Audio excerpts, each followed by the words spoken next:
Hello everyone, welcome to my channel. सभी बच्चों को बहुत बहुत बधाइयाँ जिन्होंने क्लास 11th में कॉमर्स स्ट्रीम को चूज़ किया है। पहले मैं आपको बता दूं बेटा, किसी तरह का कोई रिग्रेट नहीं रखना। कॉमर्स स्ट्रीम एक बहुत ही बेहतरीन स्ट्रीम है। आप सबसे उम्दा स्ट्रीम के अंदर आए हो, मोस्ट डिमांडिंग स्ट्रीम आज की डेट में है। तो किसी तरह का रिग्रेट नहीं रखना, पूरा इंटरेस्ट लेके, पूरी रुचि लेके पूरे साल पढ़ाई करेंगे। और हमारा यहाँ पर टारगेट होगा, इस चैनल पर हम पढ़ेंगे अकाउंट्स, इकोनॉमिक्स और business studies. Okay, accounts, economics और बिजनेस स्टडीज की प्रिपरेशन मैं आपको यहां पर कराऊंगा। तो सबसे पहले आज हमारा टारगेट है इस वीडियो के अंदर हम समझें कि क्लास अकाउंट ओवरऑल क्या आपके चैप्टर्स हैं, उन चैप्टर्स में किस तरीके से ओवरऑल वेटेज आपके डिवाइडेड है। एज पर सीबीएसई करिकुलम किस तरीके से चैप्टर्स में वेटेज डिवाइडेड है, किस तरीके से स्कूल में सारी चीजें एग्जीक्यूट करेगा टीचर, वो सारी बातें आइए डिस्कस करते हैं। तो अकाउंटेंसी का जो पेपर कोड होता है आपका वो 055 होता है as per CBSE. Class 11 24-25 session, 24-25 session की हम बात करने वाले हैं। यहां पर हम अभी स्ट्रैटेजी डिस्कस करेंगे 80 मार्क्स को कैसे हमें कवर अप करना है, साथ ही साथ प्रोजेक्ट फाइल में कौन कौन से टॉपिक्स दिए जाते हैं। बेसिकली प्रैक्टिकल और प्रोजेक्ट फाइल ये दोनों मिलाकर 20 मार्क्स होते हैं। ये टीचर के हाथ में होता है कि वो 20 मार्क्स किस तरीके से एलोकेट करेगा, किस तरीके से डिस्ट्रीब्यूट करेगा, किस तरीके से मार्क्स वो आपको प्रोवाइड करेगा। ठीक है, तो 80 मार्क्स के अंदर क्या क्या चीजें हैं पहले वो समझ लेते हैं। 80 मार्क्स में देखो, सबसे पहली चीज, आपका पूरा सिलेबस दो पार्ट्स में डिवाइडेड है। पार्ट जो सी है, जो थर्ड पार्ट है, वो बेसिकली प्रोजेक्ट फाइल का है। तो ओवरऑल जो आपका सिलेबस है वो दो पार्ट्स में डिवाइडेड है। First is financial accounting 1 and second is financial accounting 2। So financial accounting 1 जो कि आपका पार्ट फर्स्ट है, उसके अंदर दो तरीके से सिलेबस के दो टुकड़े किए गए हैं। पहला है थ्योरेटिकल फ्रेमवर्क, जिसमें सिर्फ और सिर्फ आपके थ्योरी चैप्टर्स हैं। थ्योरी चैप्टर्स हैं, बिल्कुल बेसिक चैप्टर्स हैं, जिसके अंदर अकाउंटिंग की डेफिनेशन, अकाउंटिंग की एडवांटेजेस और लिमिटेशंस, और अकाउंटिंग स्टैंडर्ड क्या है, रूल्स, गाइडलाइंस, आईएफआरएस, बहुत ही बेसिक थ्योरी चैप्टर्स हैं इसके अंदर। देन उसके बाद आता है हमारा अकाउंटिंग प्रोसेस। अकाउंटिंग प्रोसेस के अंदर ब्रॉडली कौन कौन से चैप्टर्स हैं हम नीचे डिस्कस कर लेंगे। ठीक है, तो फर्स्ट यूनिट के अंदर एज पर सीबीएसई जो एलोकेटेड पीरियड्स हैं, 25 पीरियड टीचर को दिए जाते हैं, 25 पीरियड रिकमेंडेड हैं, और 12 मार्क्स की जो है ओवरऑल थ्योरी की वेटेज है, जो इसमें सिर्फ और सिर्फ थ्योरी चैप्टर्स कवर होंगे। मार्केट में जो बेटा रेफरेंस बुक्स अवेलेबल है मैं आपको बता दूं, टीएस है, टीएस ग्रेवाल, जो कि बहुत फेमस किताब है। इसके अलावा एक दूसरी बुक है डीके गोयल, आप किसी से भी पढ़िए।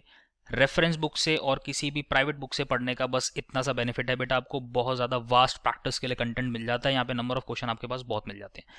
पढ़ने को आप एनसीईआरटी प्रेफर कर सकते हो, बट एनसीईआरटी के अंदर चीज़ें काफ़ी कंसाइज हैं, वास्ट प्रैक्टिस नहीं हो पाएगी, चीज़ों को बड़े सिंप्लीफाइड तरीके से वहाँ पर प्रोवाइड नहीं किया गया है। ओके, सो मेक श्योर पढ़ने की स्ट्रैटेजी मैं आपको बता दूं बेटा, दो कॉपियां आप मेंटेन करेंगे। मैंने 12th क्लास में भी मैं यही रिकमेंड करता हूँ। बेसिकली अकाउंट्स पढ़ने का बेटा मेथड ही यही है कि आप दो कॉपियां मेंटेन करें, जिसमें जो फर्स्ट कॉपी है वो पूरी कॉन्सेप्ट कॉपी होगी, जिसमें सिर्फ और सिर्फ आप कॉन्सेप्ट्स को नोट डाउन करेंगे। What ever you have understand class में, जो भी आपने समझा उसको आप नोट करिए अपनी लैंग्वेज में।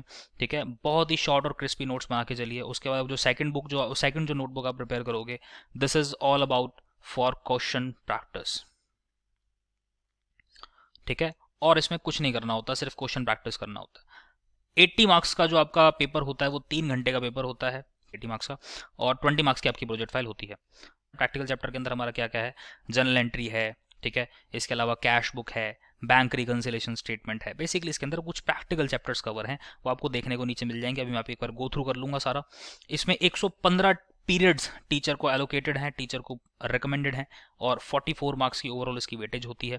फाइनेंशियल अकाउंटिंग 2 जो कि इसका पार्ट 2 है, उसके अंदर सिर्फ और सिर्फ हम financial accounting for sole proprietor business, जब एक अकेला पर्सन बिजनेस करता है तो वो किस तरीके से फाइनेंशियल स्टेटमेंट्स को प्रिपेयर करता है। देखो, ओवरऑल अकाउंटिंग करने का कुछ ना कुछ पर्पस होता है, आप कुछ भी काम करते हो उसका कुछ ना कुछ पर्पस होता है। ठीक है, आपको खाना खाना है, क्यों खाना है, बिकॉज आपको भूख लगी है, आपको अपनी भूख को शांत करने के लिए खाना खा रहे हो। उसी तरीके से अकाउंटिंग में आप जर्नल एंट्रीज पास करते हो, एक पूरे प्रोसेस से होकर आप गुजरते हो। एट द एंड आपका गोल क्या है, एट द एंड जो आपका गोल है वो है फाइनेंशियल स्टेटमेंट्स को प्रिपेयर करना, जिसके अंदर आता है trading profit and loss account और बैलेंस शीट।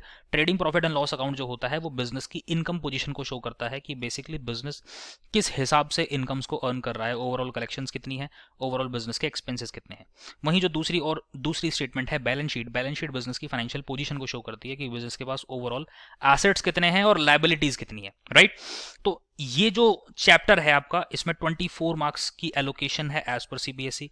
60 पीरियड्स रिकमेंडेड हैं, और सबसे बड़ी वेटेज मेरा मानना यही है कि बेटा इसी पार्ट की है, इसी यूनिट की है। तो देखते हैं इसके अंदर क्या क्या चीज़ें कवर हैं। और प्रोजेक्ट फाइल आपकी 20 मार्क्स की है, सो मेक श्योर टीचर से अच्छे से बना के रखना, अच्छे रिलेशंस मेंटेन करो टीचर के साथ, रिस्पेक्ट करो। रिलेशन तो बेसिकली कुछ नहीं होता बेटा, टीचर की रिस्पेक्ट करनी होती है क्योंकि उसके हाथ में मार्क्स हैं, प्रोजेक्ट फाइल आपसे बनवाएगा। क्लास 12th के अंदर मैं आपको बताऊं, ये 20 मार्क्स कुछ इस तरीके से मिलते हैं कि 20 मार्क्स में वो 12 मार्क्स की एक फाइल बनवा लेता है आपसे, और 8 मार्क्स का आपका उसी फाइल पर वो क्या करता है, एक वाइवा कंडक्ट करा लेता है। अब क्लास 11th में क्या है ना, सब कुछ टीचर के हाथ में है। सीबीएसई सिर्फ और सिर्फ एक करिकुलम दे देती है कि ये हमारी तरफ से करिकुलम है, ये हमारी तरफ से वेटेज है, आप इसी हिसाब से पेपर को सेट करना। अब थ्योरी पेपर के लिए उन्होंने क्लियर बता दिया कि भैया आपका 80 मार्क्स का पूरा थ्योरी का पेपर है, उसमें थ्योरेटिकल जो पोर्शन डालोगे आप 12 मार्क्स का डालो, अकाउंटिंग प्रोसेस में से 44 मार्क्स का डालो, फाइनेंशियल स्टेटमेंट में से अगर कुछ देना है तो 24 मार्क्स का वो दे दो। यहाँ पर हो गया आपका 80